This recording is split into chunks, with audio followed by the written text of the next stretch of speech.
మీరు చెప్పండి. ఇప్పుడు మీరు తెలంగాణ బ్రాహ్మణ సేవ నుంచి వచ్చారు కదా, ఏంటి మరి ఇది సనాతన ధర్మంలో ఇలా లేదు కదా? అఘోరి లాగా ఉండాలి, పెళ్ళేంటి, కార్ ఏంటి, బయట మీరు చెప్పిన సెటప్ ఏంటి, లోపల పక్కన అమ్మాయి ఏంటి, రొమాన్స్ ఏంటి, కుక్క పిల్లలు ఏంటి, పెళ్ళేంటి, ఇప్పుడు ప్రైవసీకి భంగం కలిగించకుండా వేరే పారిపోవడం ఏంటి, మమ్మల్ని డిస్టర్బ్ చేస్తే చనిపోవడం, బ్లాక్ మెయిలింగ్, ఇవన్నీ ఏంటి మరి? సనాతన ధర్మంలో ఇవన్నీ లేవు కదా. ఖచ్చితంగా కూడా దారి తప్పింది. ఈ యొక్క వాళ్ళు అక్కడ ఉండవలసినటువంటి వాళ్ళు సమాజంలోకి రావటం వలన ఇక్కడ ఎదురయ్యేటువంటి కాన్సిక్వెన్సెస్ వీటన్నిటి వల్ల కూడా ఖచ్చితంగా కూడా అఘోరి చెప్పబడుతున్న ఆమె దారి తప్పింది. ఎవరు దారి తప్పారు? ఆమె దారి తప్పింది. అఘోరి ఆమె విధానాలు అనేటువంటివి కూడా డిస్టర్బ్ అయినా. ఈ ఉద్దేశంతో కూడా ఆమె ఇక్కడ అనేక పూజలు చేశారు హైదరాబాద్ లో. ఆమెకు అనేక మంది భక్తులు ఉన్నారు. మీరు ఆమె యొక్క పవర్ తెలుసుకోవాలంటే హైదరాబాద్ లో, తెలంగాణలో మొత్తం ఆమె దిగంబరంగా తిరిగారు. ఆంధ్రాలో తిరగలేకపోయారు. గమనించండి, అనేక దేవాలయాలకు వెళ్ళి ఆమె దైవ దర్శనం చేసుకున్నారు. తెలంగాణలో స్వేచ్ఛగా తిరిగారు. ఆమె వెనక అనేక మంది రాజకీయ నాయకులు ఉన్నారు, అనేక మంది పారిశ్రామికవేత్తలు ఉన్నారని ఆవిడ చెప్పడం జరిగింది.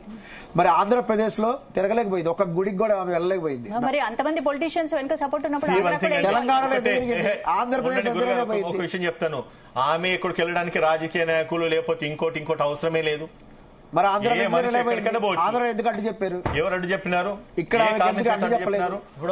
తిరగనివ్వండి. ఎవరు అంటే ఆమె రాష్ట్రం మారిపోతున్నారు.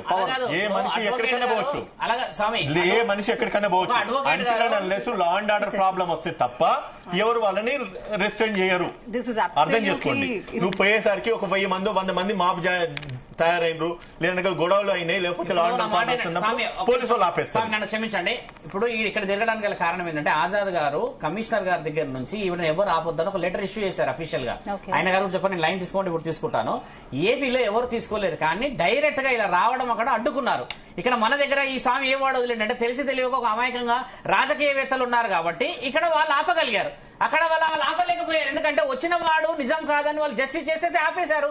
ఆపే కదా ఈ పెద్ద చింతపండు చేశారు అక్కడ. మరి ఇప్పుడు మన దగ్గర కూడా అలాంటిది చేసి ఉంటే ఇలాంటి వాళ్ళకి విషయాలు బయటకు రాకపోయేది. ఇప్పుడు ఈయన ఏమంటున్నాడు, శక్తులు అతీతంగా ఉన్నాయంటే అతీతమైన శక్తులు అక్కడెక్కడి స్వామి?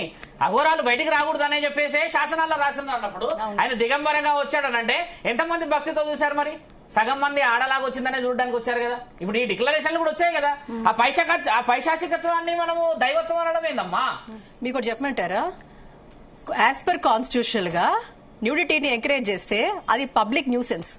కానీ మీరు ధర్మం పేరు చెప్తే దాన్ని ఆపడానికి, ఎందుకంటే రిలీజియస్ సెంటిమెంట్స్ వస్తాయి కాబట్టి అక్కడ మీకు వ్యతిరేకించే పరిస్థితి ఉండదు. కాబట్టి ఇక్కడ మీకు రిలీజియన్, ధర్మము అనే ఒక రంగు.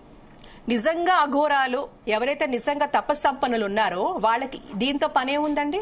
వాళ్ళకి అంత శక్తివంతులైతే వాళ్ళు ఎక్కడున్నా కూడా ఈ భూప్రపంచం మీద, ఈ భూమండలం మీద ఎక్కడున్నా కూడా ఆ శక్తి పనిచేస్తుంది. వింటారా?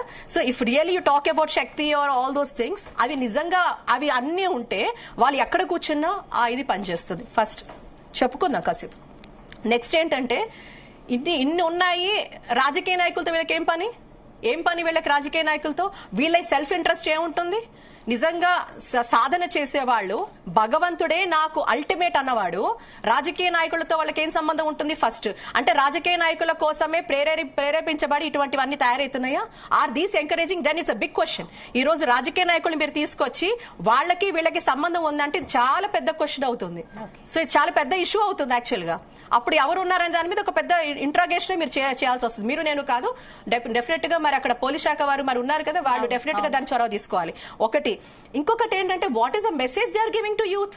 ఏంటి, నువ్వు బట్టలు ఇప్పుకొని తిరిగితే, లేకపోతే ధర్మం పేరు చెప్పి తిరిగితే, ఇలాంటివి జరిగితే నన్ను ఎవడు ఆపలేడు అనే ఒక ధోరణి ఏదైతే తీసుకొస్తున్నారో అది చాలా చెడు పరిణామం.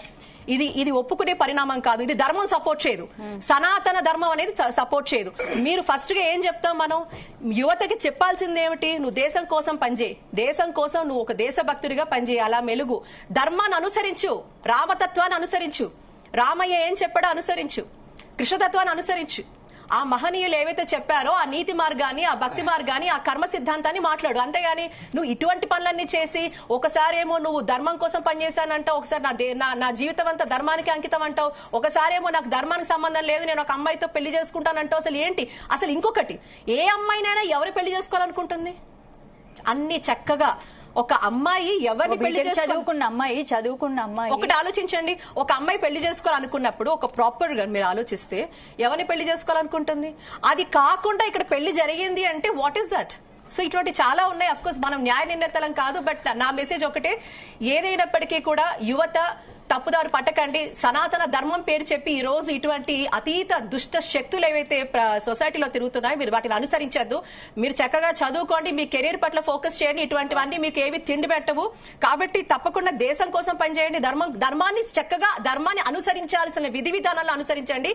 ఇలాంటి ఈ కాన్సెప్ట్ తో ఎవరైతే వాళ్ళ సెల్ఫ్ ఇంట్రెస్ట్, సెల్ఫ్ మోటివేషన్ తో, వాళ్ళ సొంత ఇంట్రెస్ట్ తో వస్తున్నారో, ఒక సొసైటీని, అటు యువతని, అటు యావత్ ప్రపంచాన్ని ఎక్స్ప్లైట్ చేసే విధంగా వీళ్ళ ఆలోచనలు ఉన్నాయో దీన్ని తిప్పికొట్టాల్సిన అవసరం ఉంది. వీళ్ళని కేర్ చేయొద్దు. అసలు వీళ్ళ గురించి కమెంట్స్ అనవసరం, వీళ్ళ గురించి చర్చలు అసలు శుద్ధ దండగాని నా ఉద్దేశం.